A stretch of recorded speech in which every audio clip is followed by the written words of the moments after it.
어떻게 우리가 초자연적인 은혜 아래서 살 수 있을까요? 하나님이 우리에게 주신 초자연적인 놀라운 은혜 아래서 어떻게 살 수 있을까요? 오늘 저와 함께 해주셔서 감사합니다. 저의 놀라운 동역자가 되어주시고 가족이 되어주셔서 감사합니다. 오늘 주님께서 여러분을 복주시고 풍성하게 하시고 또 강하게 하시기를 기도합니다. 예수님께 모든 영광과 찬양과 존귀를 드립니다. 놀라운 주님, 우리의 마음과 눈을 오늘 열어주옵소서. 오늘 주님의 말씀에서 우리가 놀랍고 영광스러운 것을 보게 하여 주옵소서. 예수님의 복되신 이름으로 기도합니다. 하나님의 백성은 아멘이라고 말합니다. 우리 주님에게 우리의 키스를 보내드릴까요? 아멘. 놀라우신 주님 감사합니다. 좋습니다. 오늘 저는 여러분과 함께 어떻게 예수님의 십자가가 우리가 그 안에 살 수 있는 초자연적인 은혜를 어떻게 풀어주시는지 말씀드리겠습니다. 모든 것은 십자가를 통해서 옵니다. 기억하세요. 기독교는 일련의 규례와 율법에 대한 것이 아닙니다. 오늘날 교회에 있는 어떤 사람들은 슬프게도 그들이 은혜에 대해 이야기를 할 때 성경이 은혜에 대해 정말로 무엇이라 말하는지 정말 제대로 알지 못합니다. 그들은 말하기를 맞아, 우리는 율법 아래에 속하지 않았어. 이렇게 말하면서 그들은 그들 스스로를 종교적 규칙 아래 가둡니다. 일종의 종교적 규칙 안에 그들을 가둡니다. 저는 이것을 제 눈으로 봤습니다. 제가 캐나다에서 구원을 받았을 때 교회에서 그때 3천여 명의 젊은이가 모였습니다.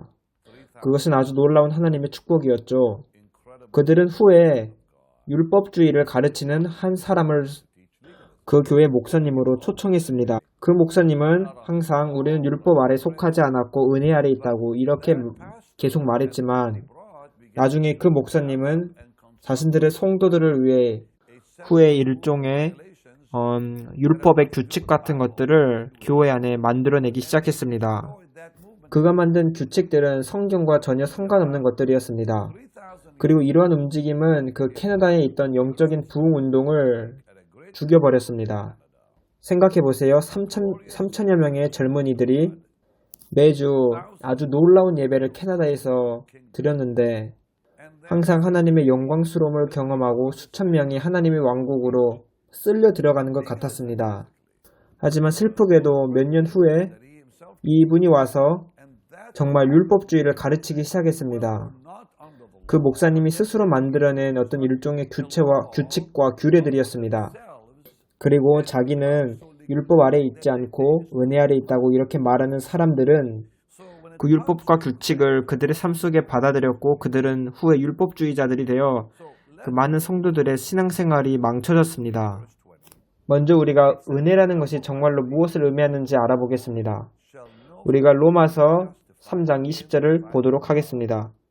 그러므로 율법의 행위로 그의 앞에 의롭다 하심을 얻을 육체가 없나니 율법으로는 죄를 깨달음이니라.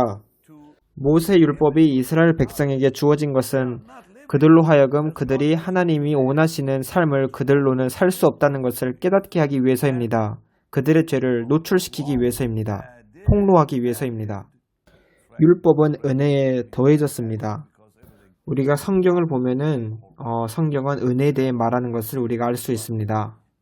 하나님이 창조하셨을 때 아담은 하나님에 의해 은혜가 있는 곳으로 들어갔습니다.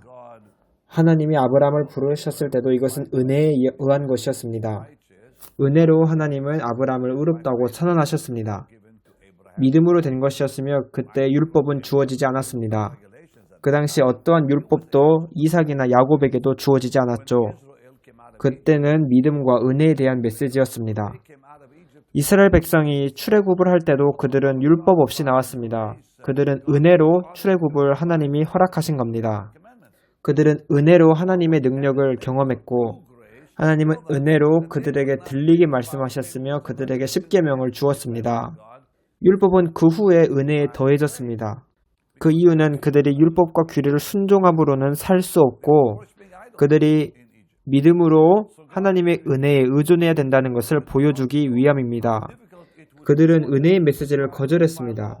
애굽에서는 우상을 숭배했습니다. 그래서 하나님께서는 율법과 규례를 그들에게 주심으로써 그들로 하여금 그것을 순종하며 사는 것이 얼마나 그들에게 어려운지 보여주셔야 했습니다. 그래서 갈라디아서 3장 11절 12절은 이렇게 말씀합니다. 또 하나님 앞에서는 아무도 율법으로 말미암아 의롭게 되지 못할 것이 분명하니 이는 의인은 믿음으로 살리라 하였습니다. 율법은 믿음에서 난 것이 아니니 율법을 행하는 자는 그 가운데서 살리라 하였느니라. 12절의 의미는 만약 율법으로 행하는 사람은 하나님께 복을 받기 위해 모든 규례를 순종해야 된다는 의미입니다. 그래서 바울은 아무도 율법을 통해서는 하나님의 의를 성취할 수 없다고 분명히 말합니다. 하나님께서는 우리의 힘과 우리의 노력으로 만들어진 의를 받아들이지 않으십니다. 그래서 누구든지 율법을 지키는 것에 집중하는 사람들은 율법주의자, 제가 말했던 그 목사님처럼 됩니다. 그 교회에 많은 성도님들이 그처럼 율법주의자가 됐고 수천 명의 청년들이 떠났고 오직 150명만 그곳에 남았습니다. 나머지는 다 세상으로 돌아간 것입니다. 우리가 율법을 통해서는 의롭게 될 수 없기 때문에 십자가의 목적이 무엇인지 다시 살펴봅시다. 이렇게 함으로써 우리는 정말 진짜 은혜가 무엇인지 경험하기 시작합니다. 예수님의 십자가를 통해 오는 은혜를 설명드리겠습니다. 십자가의 목적이 무엇이죠? 예수님은 십자가에 달리셔서 우리의 죄를 담당하셨고 그뿐 아니라 어둠과 속박도 담당하셨습니다. 또 우리의 질병과 고통을 담당하셨습니다. 그러면 우리가 어떻게 그 갈보리의 은혜를 우리가 누릴 수 있을까요? 먼저 십자가의 목적은 우리의 지혜가 끝났다라는 것을 알려주는 데 있습니다. 우리의 힘의 끝이 났다는 것을 알리는 것입니다. 또 우리의 능력이 끝이 났다는 것을 말해줍니다. 왜냐하면 십자가의 역사는 우리로 하여금 우리 스스로의 끝으로 우리를 데려갑니다. 그래야 우리는 주님께 의존할 수 있습니다. 우리의 믿음은 우리 스스로의 능력이 있는 것이 아니라 하나님께 있습니다. 우리의 눈은 우리를 향하지 않고 예수님을 향해 초점을 둡니다. 우리가 어떻게 천국을 갈 수 있도록 하고 우리가 어떻게 무엇을 해내고 무엇을 성취하는 것에 대해 눈을 두지 않도록 합니다. 사람들은 나는 모세의 율법 아래 있지 않아 이렇게 말하면서 자기 자신이 만들어낸 율법에 순종하게 됩니다.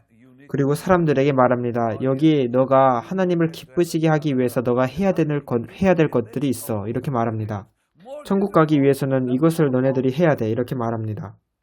그래서 모세율법보다 어떨 때는 더 지키기 어려운 것들을 사람들에게 말합니다. 이런 사람들은 너무 율법주의적이고 또 그 사람들은 많은 속박을 당하고 있습니다. 제가 직접 봤습니다. 제가 캐나다에서 직접 봤는데 그 율법주의에 빠진 청년들은 목사님에게 물어보지 않고는 결혼할 수도 없었습니다. 들어보세요. 또 너무 특이한 일도 있었는데 그들은 예언이 오지 않으면 아침밥을 먹지도 않았습니다. 하나님께서 그들에게 오늘 아침에 무엇을 먹을지 말해주지 않는다면 아침을 먹지도 않았습니다. 직장을 구하는 것이나 결혼을 하는 것도 이렇게 너무 율법주의에 갇혀 있어서 그들은 순수 말 그대로 속박당했습니다. 십자가의 목적은 우리로 하여금 우리의 지혜와 우리의 자아와 우리의 능력의 끝으로 우리를 데려가는 것입니다. 우리의 지능과 지식의 끝으로 우리를 데려갑니다. 우리가 우리 끝을 발견할 때 우리는 하나님의 지혜를 이제 발견할 수 있습니다. 그리고 하나님의 능력을 발견합니다. 우리 자신의 힘과 지혜와 자아가 끝이 났다는 것을 우리가 깨달았을 때 우리가 하나님의 은혜가 정말로 무엇인지에 관한 지식 안에서 살기 시작합니다. 그래서 우리가 이제 고린도전서 1장을 보겠습니다. 제가 며칠 전에 말씀드렸지만 제가 지금 말하는 그 조명 아래서 다시 설명해 드리기를 원합니다.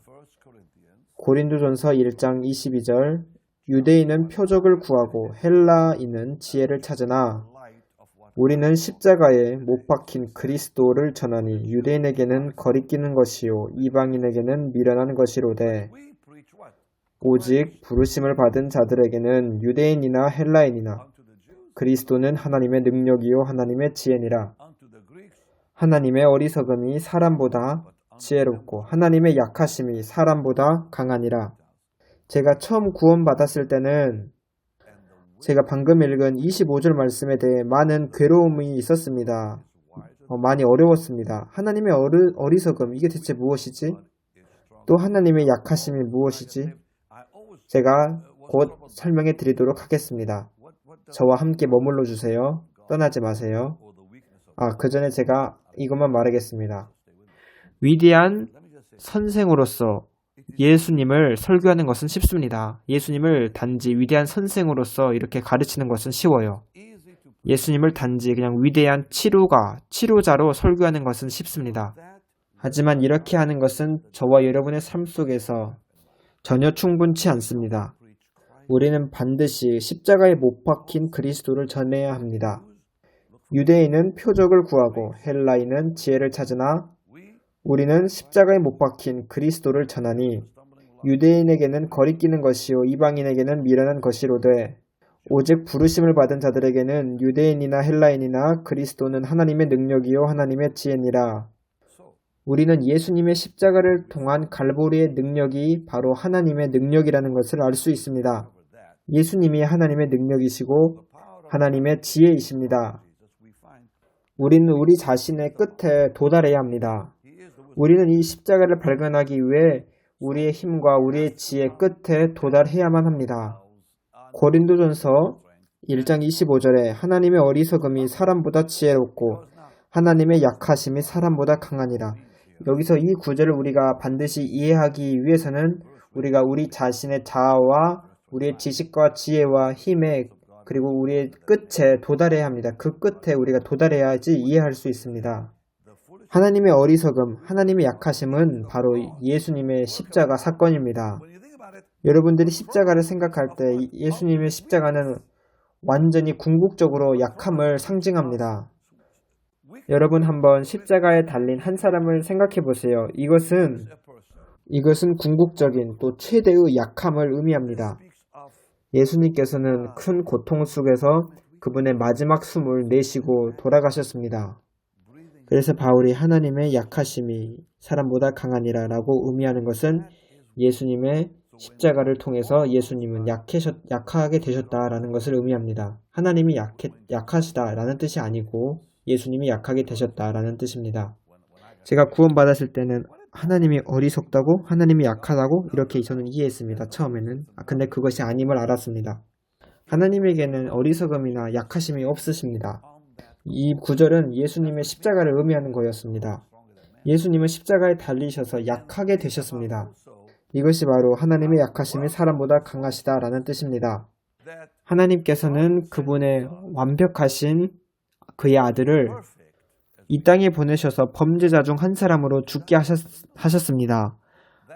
이 점에 대해 안 믿는 사람들은 얼마나 하나님이 어리석다고 생각할까요? 세상은 이건 어리석은 짓이야 라고 말할 것입니다.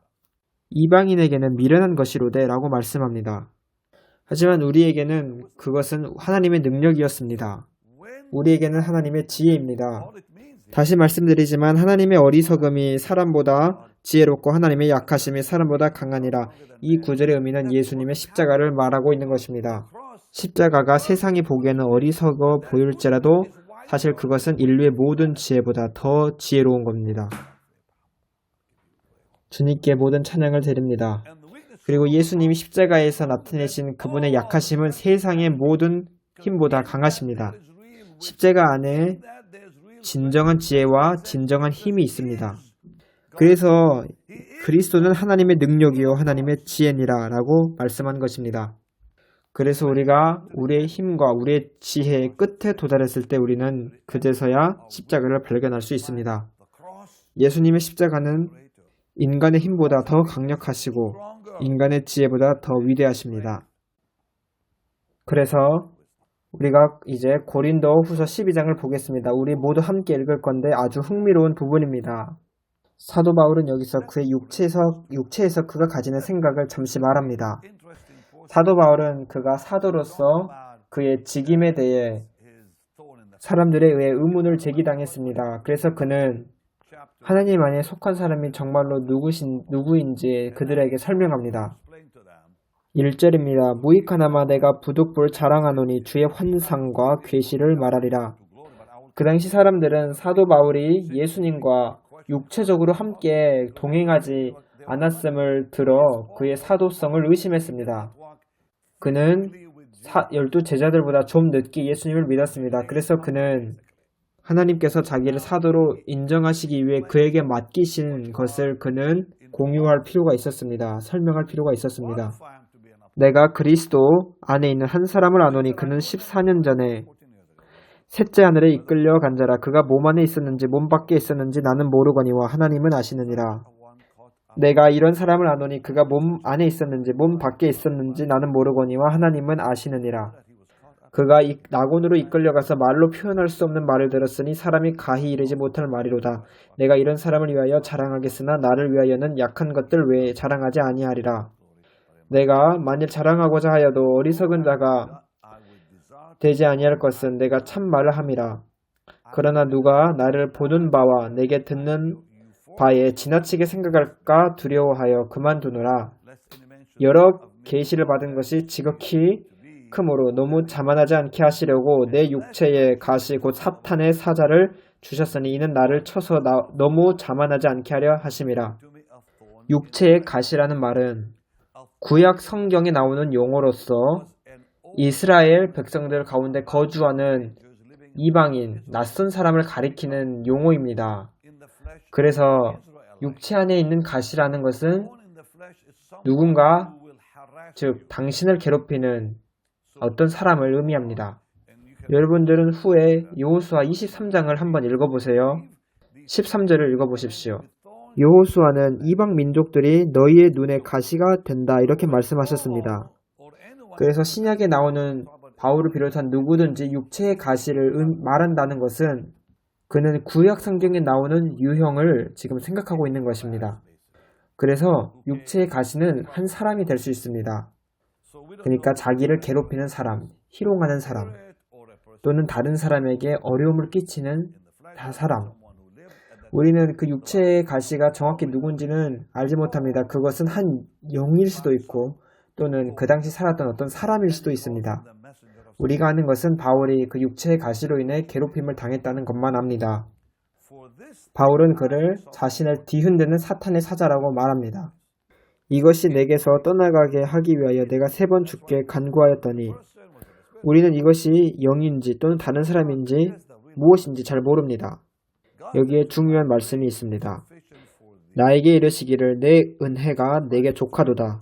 이는 내 능력이 약한 데서 온전하여짐이라 하신지라. 그러므로 도리어 크게 기뻐함으로 나의 여러 약한 것들에 대하여 자랑하리니 이는 그리스도의 능력이 내게 머물게 하려 함이라. 그래서 여러분들의 자아의 끝에 도달하고 여러분들이 이제 약함 속에 살게 될 때 예수님의 능력이 여러분에게 임하는 것입니다. 그러므로 내가 그리스도를 위하여 약한 것들과 능력과 궁핍과 박해와 곤고를 기뻐하노니 이는 내가 약한 그때의 강함이라. 많은 성경학자들은 이 구조를 통해서 바울의 겪은 그 육체의 가시가 그리스도를 위하여 당한 약한 것들, 능력, 궁핍, 박해, 곤고라고 여기고 있습니다. 믿고 있습니다. 누군가는 바울이 당한 육체의 가시가 바로 이러한 핍박과 고통이라고 말하는데 가능합니다. 하지만 우리는 여전히 정확히는 모릅니다. 우리가 아는 모든 것은 바로 내가 약한 그때의 강함이라 이것입니다. 내가 내 힘의 끝에 도달했을 때, 내가 나의 능력의 끝에 도달했을 때, 우리가 그때 예수님의 힘을 찾을 수 있습니다. 발견할 수 있습니다. 그러므로 내가 그리스도를 위하여 약한 것들과 능력과 궁핍과 박해와 곤고를 기뻐하노니 이는 내가 약한 그때의 강함이라. 이것은 매우 중요합니다. 제가 생각하기로는 여러분들은 이 말을 지금 받아 적으셨으면 좋겠습니다. 정말 여러분들에게 도움이 될 것입니다. 우리의 능력이 멈추면 은혜가 시작됩니다. 능력이 멈출 때 은혜가 시작됩니다. 능력이 끝에 도달하게 되면 당신은 더 이상 그리스도인의 삶을 살 능력을 더 이상 가지고 있지 않습니다. 올바르게 기도할 능력도 여러분은 가지고 있지 않습니다. 당신은 올바로 성경을 이해할 만한 능력을 가지고 있지 않습니다. 당신은 그리스도인의 삶을 살기 위해 노력하고 힘겨워하고 있습니다. 여러분은 지금 율법과 규칙을 구하고 있습니다. 지금 저는 여러분에게 이야기하고 있습니다. 누군가에게 이야기하고 있습니다. 당신은 당신에게 평화와 위로를 가져다 주기 위해서 어떤 규칙과 율법을 찾고 있습니다. 당신이 스스로에게 하는 모든 것은 당신 스스로에게 더 크고 더 깊은 속박을 가져다 주고 있는 것입니다. 이제 멈추세요. 그리스도께서 우리를 자유롭게 하려고 자유를 주셨으니 그러므로 굳건하게 서서 다시는 종의 멍에를 매지 말라. 그 끔찍한 속박에 다시 얽매이지 마세요. 오늘날 많은 사람들이 속박당하고 있습니다. 설교자에게 속박당하고 또는 가족에게 속박당하고 모든 것들과 모든 사상에 속박당하고 있습니다. 이제 그만. 예수님이 여러분들을 자유케 하려고 참으로 자유롭게 하셨습니다. 당신의 지혜의 끝으로 도달하세요. 여러분들의 능력들의 끝으로 도달하세요. 여러분들의 힘의 끝으로 도달하세요. 그러면 그곳에서 주님을 발견할 것입니다. 그곳에서 주님의 지혜, 능력, 그리고 힘을 발견할 것입니다. 제가 아주 오래전에 데이빗 듀플레시라는 사람과 이야기했습니다. 그는 미스터 오순절 이렇게 불렸습니다. 우리는 모두 그를 존경했습니다. 하나님이 그를 강하게 사용하셨습니다. 저는 그분을 알아갈 수 있는 그런 영광이 있었습니다. 저는 그 당시 그분과 함께 캐나다에서 집회를 열고 있었기 때문에 저는 그분을 찾아가 말했습니다. 그리고 그때 마르티 필립이라는 캐서린 쿨만의 조수가 있었습니다. 그녀가 저에게 데이비스에게 한번 가보실래요? 저의 영광이죠 라고 말했습니다. 내가 저 하나님의 강한 사람에게 물어볼 수 있는 정말 최고의 질문이 무엇일까? 저는 그분과 같은 그 믿음의 거장과 함께 이야기할 수 있는 유일한 기회라고 생각했습니다. 제가 그분을 찾아가 말했습니다. 오순절 씨, 제가 어떻게 해야 하나님을 기쁘게 할 수 있죠? 제가 무엇을 할 수 있죠? 그는 제 눈을 보시더니 그의 손가락으로 제 가슴을 밀어 벽으로 밀었습니다. 그가 말하기를 그것은 너의 능력이 아니야. 너 안에 계시는 분의 능력이야. 잘자 하고 그는 떠나갔습니다. 저는 그곳에 계속 서 있어서 그가 무슨 말을 하는 건지 이해하지 못했습니다. 하지만 오늘날 저는 이해합니다. 우리가 우리 자아의 끝으로 가야 합니다. 하나님의 능력이 당신을 통해 역사하도록 하세요. 인간의 지혜가 끝날 때 은혜가 시작됩니다. 그것이 그가 갈라디아서 2장 20절에 말한 의미입니다. 우리는 모두 이 구절을 알고 이것에 대해 노래 부르고 또 설교합니다. 간단하지만 아주 강력한 말입니다.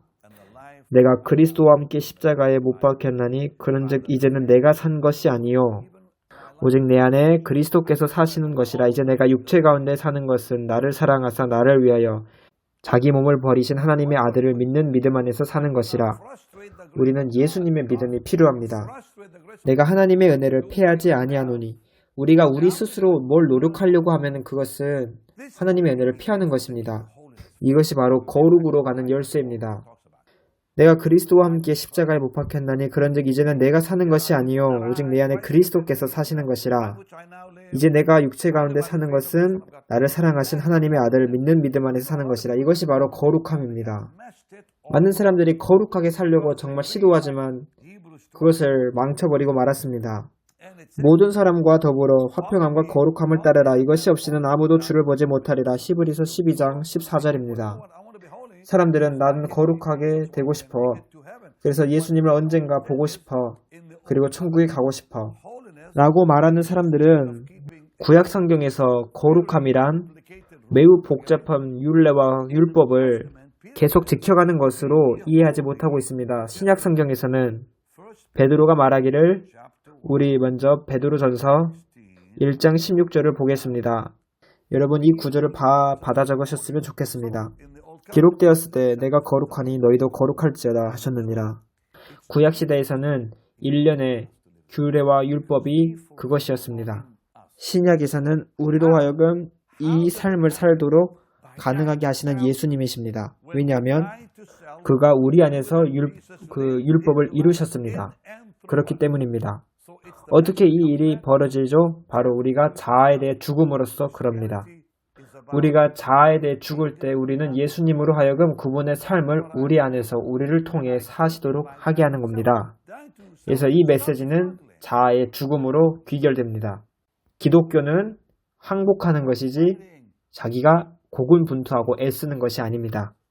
자아에 대해 죽는다는 것이 제가 말한 것은 바로 우리가 발버둥 치는 것을 멈추는 거예요. 이제 항복하세요. 그만 싸우시고 이제 예수님께 항복하시길 시작하세요. 이것은 노력이 아니라 주님과의 연합입니다. 한 여성이 그의 친구에게 물어보았습니다. 너는 마귀가 유혹의 문을 두드릴 때 어떻게 하니? 나는 예수님으로 하여금 그 문 노크 소리에 대답하게 하셔. 내가 그 문을 다루지 않고 예수님이 그 문을 열도록 하셔. 그래서 돌아가서 내가 사는 것이 아니요 내 안에 그리스도께서 사시는 것이라.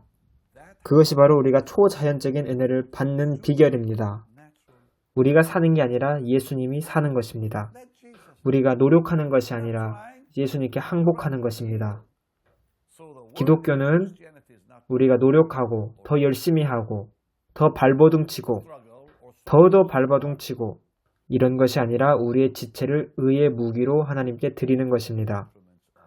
이렇게 항복하는 것은 너무나 간단합니다. 마치 아이가 엄마 아빠에게 점프하면서 엄마 아빠 품에 안기는 것처럼 완전한 믿음을 가지고 아빠를 향해 날아가는 것처럼 그러면 부모님은 그 아이를 잡으십니다. 안으십니다. 엄마 아빠를 향해 아이들이 달려가서 뛰어듭니다. 항복하는 것 또는 드리는 것 이것이 바로 열쇠입니다. 은혜로 가는 열쇠. 주님의 말씀에 대해 감사를 드립니다. 그가 내 안에 내가 그 안에 거하면 사람이 열매를 많이 맺나니 나를 떠나서는 너희가 아무것도 할 수 없음이라. 주님께서 요한복음 15장에 내 안에 거하라고 말씀하셨습니다. 예수님이 없으면 우리는 아무것도 할 수 없습니다. 주님, 지금 주님의 백성들을 속박에서 자유케 하여 주옵소서. 지금 율법주의에 갇혀있는 자들을 해방시켜 주옵소서. 율법 아래 허덕이고 있는 자들을 자유케 하여 주옵소서. 저는 지금 기름 부으심을 느낍니다. 저를 향해 손을 뻗으세요. 주 예수님, 주님의 백성을 자유케 하여 주옵소서. 내가 하나님의 은혜를 패하지 아니하노니 주님, 우리로 하여금 그 은혜로 갈 수 있도록 도와주옵소서. 값없이 은혜를 주셔서 감사합니다. 그들로 하여금 속박과 율법적 속박에서 자유케 하심을 감사합니다. 예수님의 이름으로 지금 그들을 자유케 하여 주옵소서. 주님의 영광스러우심을 위하여 우리를 성령님 안에 있는 기쁨과 평화와 의로 데려가 주옵소서. 예수님 이름으로 기도합니다. 아멘. 아멘. 이제 여러분 첫 발을 내디드세요. 이제 그 어느 누구도 나에게 속박을 가져다 줄 수 없다. 이렇게 결정하세요. 이제 예수님의 나를 통해서 삶으로 나는 자유할 것이다. 이렇게 결정하세요. 이것이 기독교예요. 저는 여러분에게 할 수 있는 대로 가장 간단한 길을 주었어요. 내가 사는 것이 아니요 오직 내 안에 그리스도께서 사시는 것이라. 이제 내가 사는 것은 하나님의 아들을 믿는 믿음 안에서 사는 것이라. 아주 간단합니다. 정말 이것이 기독교입니다. 저와 오늘 함께 해주셔서 감사드립니다. 오늘 주님의 일에 씨앗을 심는 것을 한번 고려해 보시지 않겠습니까? 우리가 이 메시지를 계속 전파하도록 도와주세요. 우리가 모두 사랑하는 주님을 위해 제가 이 일을 계속할 수 있도록 도와주세요. 우리가 하는 것처럼 우리가 드릴 때 주님은 우리에게 계속 복주고 또 복주신다고 말씀하셨습니다. 때때로 우리가 하나님께 드려도 어떤 일도 일어나지 않으므로 실망할 때가 있습니다. 그러나 우리가 하나님께 드릴 때 하나님은 그것을 잊지 않으십니다. 하나님은 우리의 순종을 절대로 잊으시고 또 절대로 묵살해버리시는 분이 아닙니다. 정확한 때에 정확한 상황에서 하나님은 우리를 복주십니다. 재정에 대해 걱정하지 마세요. 단지 주님께 항복하면 순종하면 됩니다. 주님 정말 사랑합니다. 정말 감사합니다. 주님을 사랑함으로 오늘 씨앗을 심습니다. 이렇게 말하세요. 주님께 드리는 것에 있어서 신실하고 싶습니다. 이렇게 말하세요. 주님께서 저를 위해 행하셨고 또 앞으로 행하실 재정적인 축복으로 인해 미리 감사를 드립니다. 오늘 이렇게 합시다. 여러분들은 이제 베닌 홈페이지에 가시거나 BHM45777로 문자를 보내주시면 됩니다. 내일은 또 특별한 프로그램이 준비되어 있습니다. 내일은 필리핀에서 찍은 내용인데 여러분들에게 큰 격려가 될 것입니다. 복을 줄 것입니다. 기름 부으심을 느낄 것입니다. 저도 방금 그것을 다 보고 왔습니다. 정말 축복된 영상이었습니다. 제가 필리핀 마닐라에서 사역했을 때 있었던 영상입니다. 아름다운 치료의 역사가 있었습니다. 여러분들도 그 영상을 볼 때 하나님께서 치료하시기를 기도합니다. 여러분들의 삶에 축복이 되기를 원합니다. 내일 그 영상을 꼭 봐주시고 친구들에게 말해주세요. 오늘 전한 말씀도 공유해주세요. 다시 보겠습니다. 감사합니다.